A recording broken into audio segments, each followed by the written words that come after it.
तो इस वक्त पंजाब के अंदर जो बाढ़ आई हुई है और वहाँ के लोग इस कदर परेशान हैं कि खाने के लिए कोई चीज़ उनके पास नहीं है, पहनने के लिए कोई कपड़ा नहीं है, ढोरों के लिए कोई चारा नहीं है उनके पास।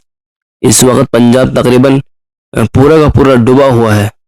14 ज़िले ऐसे हैं जो पंजाब के इससे प्रभावित हुए हैं और वहाँ पर इस तरह की तबाही मची है कि लोगों ने शायद इसको से पहले कभी सोचा भी नहीं होगा कि पंजाब के अंदर इस तरह की बाढ़ भी आ सकती है या पंजाब के हालात इस तरह के भी हो सकते हैं। पूरे के पूरे गांव उजड़ गए, पूरे की पूरी बस्तियां तबाह बर्बाद हो गई। छोटे छोटे बच्चे, माए सब पानी में बह गई। जो वहां पर सैलाब आया हुआ था, घर के घर तबाह हो गए।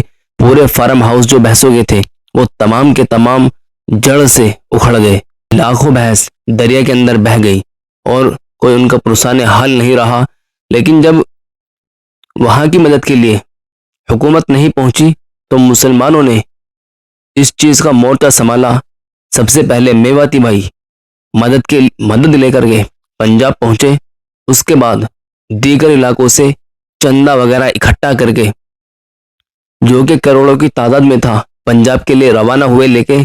और उसमें खाने पीने का जो राशन था, आटा, चावल, तेल, घी और मतलब बहुत सारी इस तरह की चीजें थी जो आदमी की खाने पीने में काम आती है। रोजमर्रा की जो चीजें होती हैं जिसकी वहां पर बहुत ही ज्यादा जरूरत थी वो वहां पर पहुंचाई गई।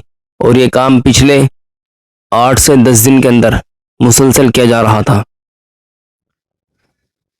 अब दूसरी तरफ आग लगनी तय थी, दूसरी तरफ मिर्चें लगनी तय थी और वो लगी।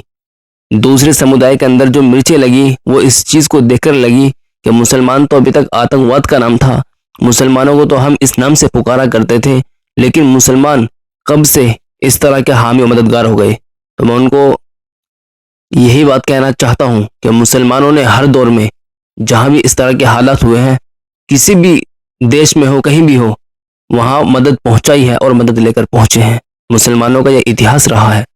लेकिन जब दूसरों को इस चीज से मिर्चें लगी, उनको बर्दाश्त नहीं हुआ तो उन्होंने एक दूसरी वीडियो चलाना शुरू कर दी कि एक शख्स 14 ट्रक गुरुद्वारे के पास बाहर खड़ा करके चला गया गुमनाम, जिसके अंदर घी भरा हुआ था। चलिए हमने मान लिया उसके अंदर घी भरा हुआ था और वो 14 ट्रक बाहर खड़ा करके चला गया, वो गुमनाम है। हो सकता है ऐसे किसी ने कर भी दिया हो, लेकिन क्या सारी की सारी जरूरत घी पूरी कर सकता है? जानवरों का जो चारा है वो घी पूरी कर सकता है? जो रोजमर्रा की चीजें हैं खाने पीने की वो घी पूरी कर सकता है? जो कपड़े वगैरह का सामान है, पहनने का सामान है, वो घी पूरी कर देगा क्या? ये मैं आपसे पूछना चाहता हूँ। ये मैं उन लोगों से भी पूछना चाहता हूँ जो इस तरह के लोगों को सपोर्ट करते हैं, इस तरह के लोगों को लाइक भी करते हैं और उनके अंदर कमेंट डालते हैं कि मुसलमान तो सिर्फ इस तरह की मदद की एक चादर ओढ़े हुए हैं, मदद के नाम पर इस तरह का ढोंग रच रहा है सोशल मीडिया पर कि मुसलमान ही हामी और मददगार है। ऐसा नहीं है, क्योंकि हम भी इस चीज के मददगार हैं। अगर होते तो सबसे पहले मदद पहुंचाते। मुसलमान ही क्यों सबसे पहला आया इसमें आगे? मुसलमानों को इस देश से प्यार है। मुसलमान इस देश का हमेशा भला ही सोचता रहा है। मुसलमानों ने कभी भी इस देश के विपक्ष में जाकर कोई भी हरकत नहीं की जिस तरह के दूसरे लोग करते हैं। मुसलमान हमेशा इस देश की भलाई में रहा है। कहीं भी अगर इस तरह की किसी पर भी आफत और मुसीबत आती है, मुसलमान सबसे पहले वहां पर पहुंचता है और उनकी मदद करता है। ये उन लोगों के मुंह पर तमाचा है जो इस तरह की बात करते हैं और नफरती बात फैलाते हैं। आपको खुद ठंडे दिमाग से सोचना चाहिए कि मुसलमानों ने कहाँ मदद नहीं की।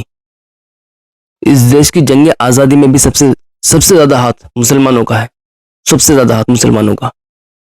तो ये लोग मुसलमानों को बदनाम करने का कोई मौका हाथ से जाने नहीं देते।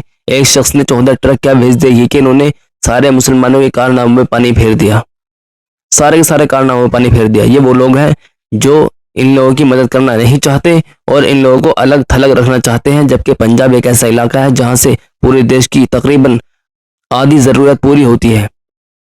प्याज, लहसुन, मुर्गी फार्म, दूध, मतलब बहुत सारी इस तरह की चीजें हैं जो पंजाब के अंदर उगाई जाती हैं और वो पूरे देश को सप्लाई की जाती है। अब वहाँ के हालत इस तरह के हैं कि वहाँ पर सारी जो फसलें थी वो तबाह बर्बाद हो गई। वहाँ पर कोई भी चीज़ इस तरह की नहीं बची कि दोबारा से फसल तैयार की जा सके। तकरीबन 1 साल और लगेगा फसल उगाने में। अभी वहाँ के हालात कुछ बेहतर हैं, जिस तरह के मुसलमानों ने मदद पहुंचाई है, पानी भी वहाँ का कम हो गया है, थोड़ा थोड़ा कम होता जा रहा है। अल्लाह ताला से हम दुआ करते हैं कि जल्द से जल्द वहाँ के हालात ठीक हो जाए, और जो वहाँ के लोग बीमार और परेशान हैं, अल्लाह ताला उनको सेहतयाबी दे और जल्द से जल्द शिफा दे। मिलते हैं अगली वीडियो में।